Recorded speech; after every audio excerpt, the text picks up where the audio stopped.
Hello and welcome back to the Jazz Ranch. It's summertime here. I've got the summertime duds on and the horses are out there frolicking with the offspring.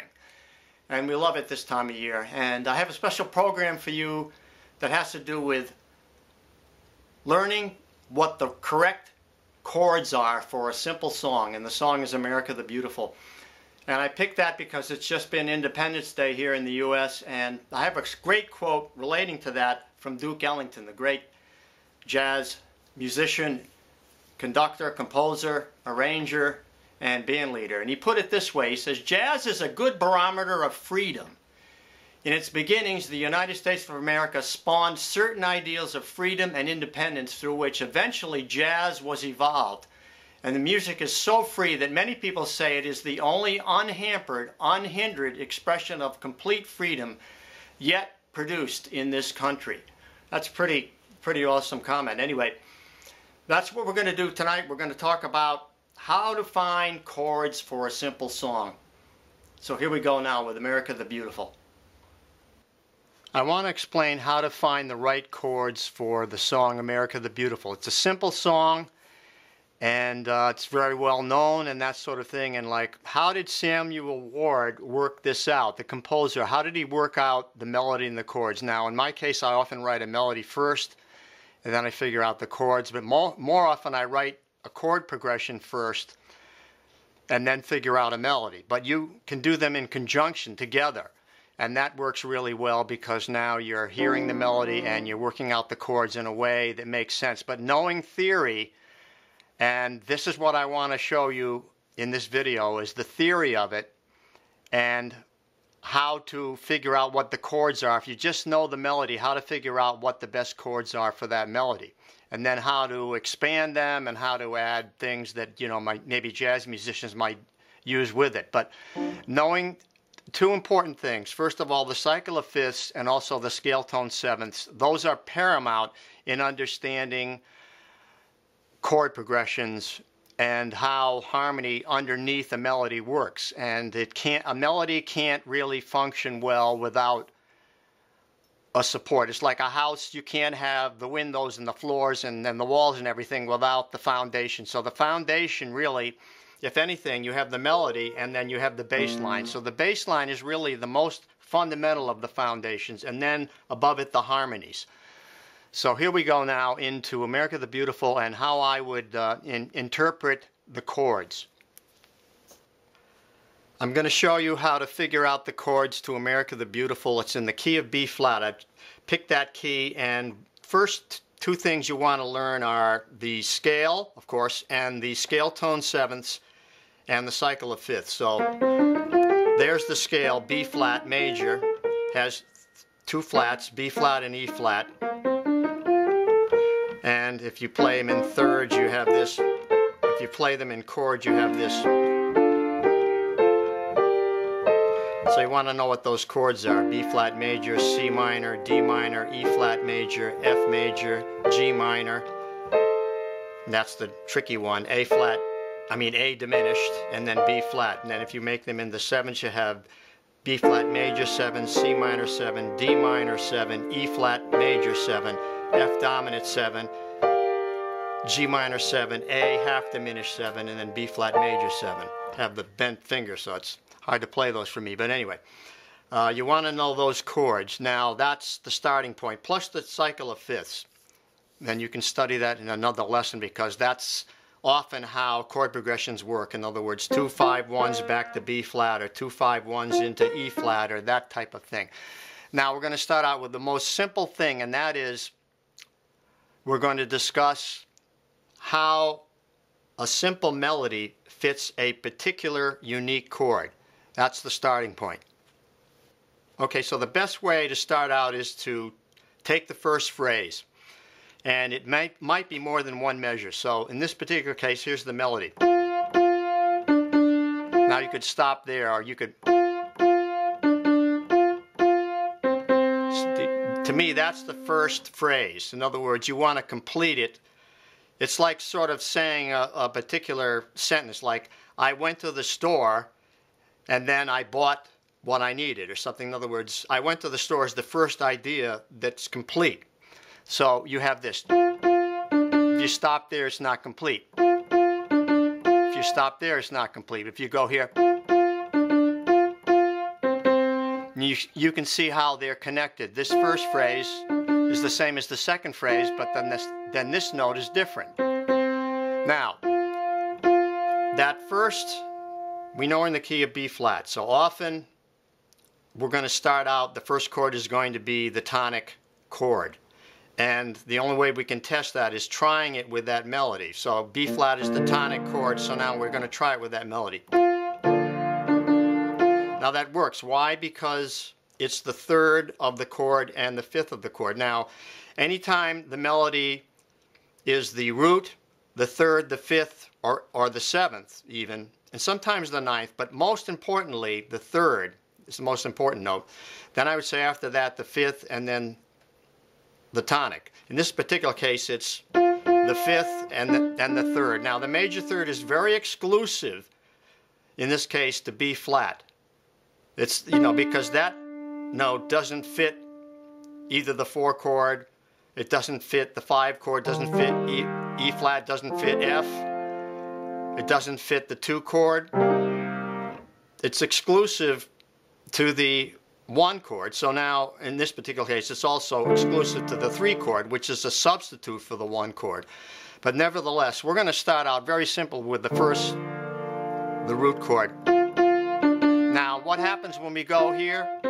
Now, no longer does that fit the root chord. So now we have to find a chord that fits the F and the C. Well, the obvious one is the 5, right? Because the F chord. So often in harmony, you're going to go from the root chord to the 4 chord to the 5. That's the simplest. And then you have substitutes. For the root chord, you can have the 3 chord. For the 4 chord, you can have the 2 chord, is the most common substitute. For the 5 chord, you don't have a lot of substitutes. Maybe the 7 chord, but is diminished. But a 5 chord 7 would fit the diminished, the 7 chord, which is A diminished, half diminished actually. So there you have that. So you have the 1, the 4, the 5 as the primary, and then you have the 2 substituting for the 4, and you have the 6 substituting, or the 3 and the 6 substituting for the 1, and then the 7 substituting for the 5. So now that's a little confusing, so we'll go back and start over and simplify it.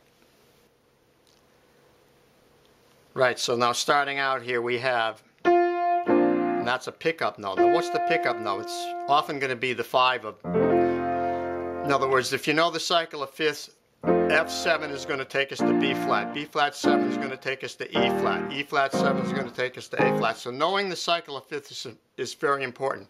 We start out with now F7, B flat, then we go to the F7 here, the 5 chord. Now that's a little awkward, just to go to 1 to 5. So usually what good composers do is they find a way to connect the bass note to the next chord without a lot of movement. Here I would have to go all the way up that far. So they're going to connect it. Sam is going to connect it this way. He's going to go to the 2, but make that an inversion of the F. So he's going to have the 5th in the bass. So he's going to go. And that's exactly what happens. That's exactly the way he wrote it. But then he put a passing chord in between this one. I put that passing chord in there, but I'm going to talk about that later. I want to just get to the fundamentals. So now we're on the 5. Then you have this. Now you could stay on the 5. Now that doesn't fit the chord, right? It doesn't fit the F7. It's not a chord tone. So you could change it to maybe E flat. You could do that. You could go.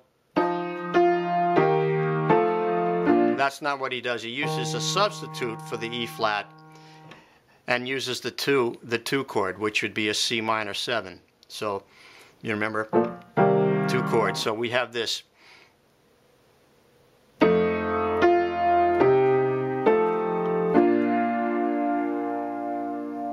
Continuing. Next thing is I could do this. I could go F7 here, and then I could go F7 again. But it's kind of dull to stay in the same bass note all through that, so I'm going to put the 2-5 in there, okay, the 2-5-1 in there, because 2-5-1s are great, particularly in jazz, but in this case also it works.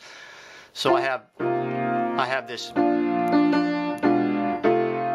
Now that's an F7 with a C in the bass, but I could now substitute the C minor chord in there, and I'd have this. Here's the passing chord. It's like an F sus actually, like that. Now here's another thing. If I make the C minor chord there, then I can do a scale right up the scale tone sevenths, like that. See, so you have that rising line, which is nice, and then I'll put another progression like that in there with the diminished chord. Now the diminished chord is just like playing a G7, a cycle here. It's similar to playing a G7 flat 9 going to the C minor. So that diminished chord is always good to approach another target tone in whatever the next chord is. So it's a C minor 7, so a B diminished is going to work there. Like, now that's also like a G7 flat 9. We'll continue. Now here's the interesting part of this song, and it's the only accidental. The melody goes here. Now why did he use that? He could have just played it ba-da-da, or he could have gone ba-da. He could have gone ba-da-da-dee-boo-da, but he chose that note. Why did he choose that note? Because he wanted something interesting, tension between that note, so it's not the same da-da-da-da, or it's not ba-da-ba-da. It's this, that chromatic approach pulls us. But now what are we going to do with that chromatic? Are we going to put a G chord in there? Well, that would fit, but actually the chord that works the best is the diminished chord of the F chord that it's moving to. See? And then, now this one is different because you would think that'd be a B flat again, but you're not going to go to 1 there. You're not going to go back to the 1 and make the action stop. You want to keep it consistent. So what works really good is the 2 chord, but in dominant form. Why not in minor? Because now it wants to pull with the tritone, you know, and the leading tone right there. It wants to pull back to the 5 chord, which is the F chord. So it wants to. So it has F diminished, F chord there, and then 5 of F.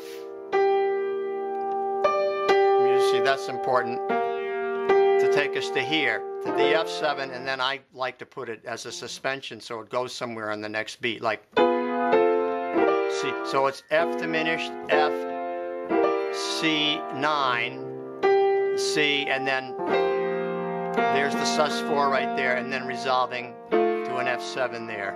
Now we'll continue. Now the next section of the song, this is the second half. We start, of course we're on the 1 chord, and then it goes, well, right there, you know it's the 5. It's got to be the 5 there. So some things, you could put the 4 chord there, you know, or we could use the substitute for the 4, which would be the 2 minor. So let's try that. That sounds a little better to me than the 4 chord. So now how can we get to the 2 chord again? We can't use the diminished, but what we can do is we can approach it from the other diminished, from the above diminished, like that C sharp diminished to there. So and then we can use an approach to the C sharp like this. You see how that works? 1, now 1 with the D in the bass. Then the diminished chord approaching the 2 chord. That's very important that you understand that. You could do that, but that isn't so good. I think this is the best. You could put a 4 in. It's important to have glue. In other words, that the chords connect to each other, that there's a feeling, a natural flow feeling of each chord from one to the next. It's kind of like a glue factor. That's why the chord progression is so important underneath a melody, that the melody works with the chord progression. And pretty much this melody is diatonic. It's all just the notes in the scale except for that one accidental, which created a diminished chord. So you see, you want to write songs that, great songs are very diatonic. In other words, memorable songs are easy to sing because they're diatonic. They stay within the scale. There's not that many accidentals. So we'll continue. So we have this. We have this.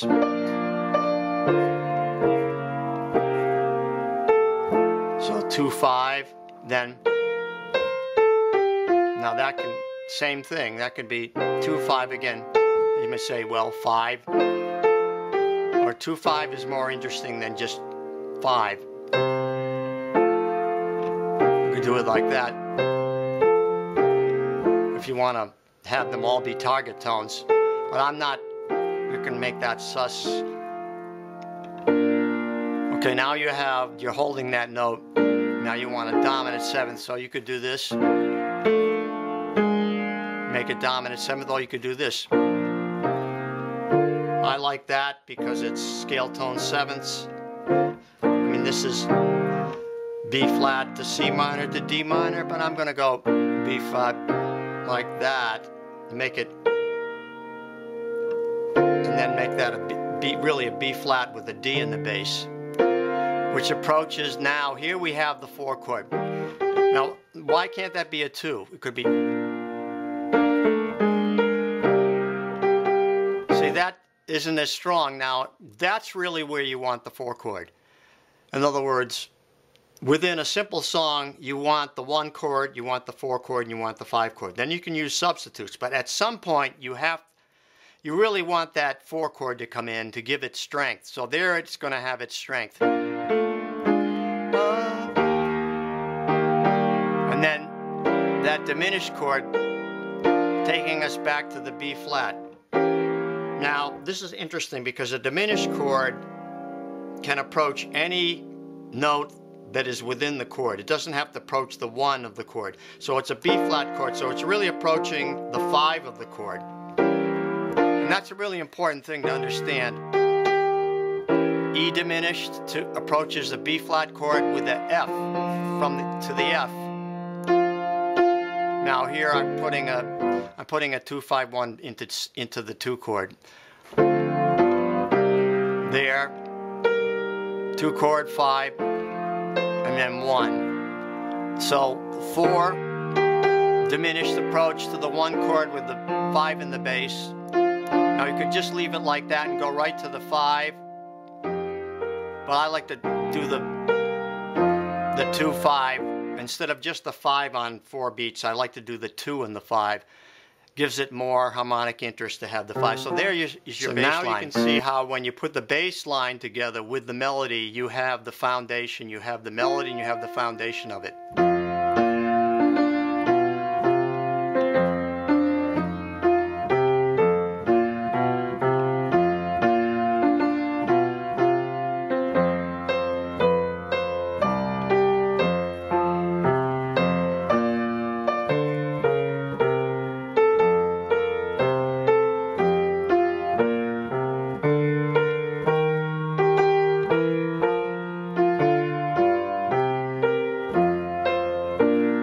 Now with the chords.